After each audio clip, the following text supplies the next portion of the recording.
রহমানির রহিম।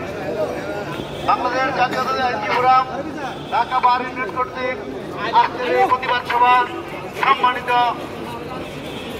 আইনজীবীবৃন্দ, আসসালামু আলাইকুম। আপনারা জানেন বাংলাদেশ এখন শেখ হাসিনার রক্তের কানে শুরু করেছে। আমরা ইতিপূর্বে দেখেছি ফিলিস্তিনে কোনো হারে হত্যা করেছে। সেই ফিলিস্তিনের মতো সেই ফিলিস্তিন থেকে প্রযুক্তি এনে এই শেখ হাসিনা সকল আইন শৃঙ্খলা বাহিনীকে এই বাংলাদেশের জনগণের বিরুদ্ধে লেলিয়ে দিয়েছে। এই বাংলাদেশের কোমলমতি ছাত্রছাত্রীরা তাদেরকে কোনো হারে হত্যা করেছে।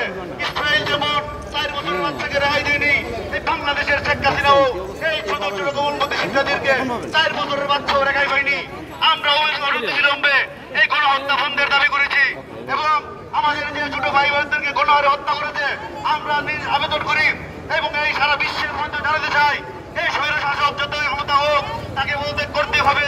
এই বাংলাদেশে বর্তমান যে গণতান্ত্রিক পরিবেশ সেখানে সম্পূর্ণ অগণতান্ত্রিকভাবে একটা নষ্ট দেশভাবে পরিচালনা করতেছে। এই শেখ হাসিনা বাংলাদেশে যে তাণ্ডবলীলা চালিয়েছে একমাত্র সচেতনের মাধ্যমেই এই দেশ মুক্ত হতে পারে। আমরা স্বাধীনতা যুদ্ধ দেখেছি, সেই ছোটবেলায় তখন আমাদের ছোট ছিলাম, শুধু বাপ্পার কাছে গল্প শুনেছি। সেই যুদ্ধে 71-এর যুদ্ধে এরকম কোনো হত্যা করা হয়নি, এরকম শিক্ষক এবং শিক্ষকদেরকে গ্রেফতার করা হয়নি, একদিনে প্রায় 70 ছাত্রকে হত্যা করা হয়নি। সেই ব্রিটিশ আমল থেকে আজ পর্যন্ত কোন এত ছাত্র বিশ্বের কোন দেশে এরকম কোন নজির নেই যে ছোট ছোট বাচ্চাদেরকে হত্যা করে স্কুলের ছেলেদেরকে একসাথে প্রায় 101 দিনে হত্যা করেছে।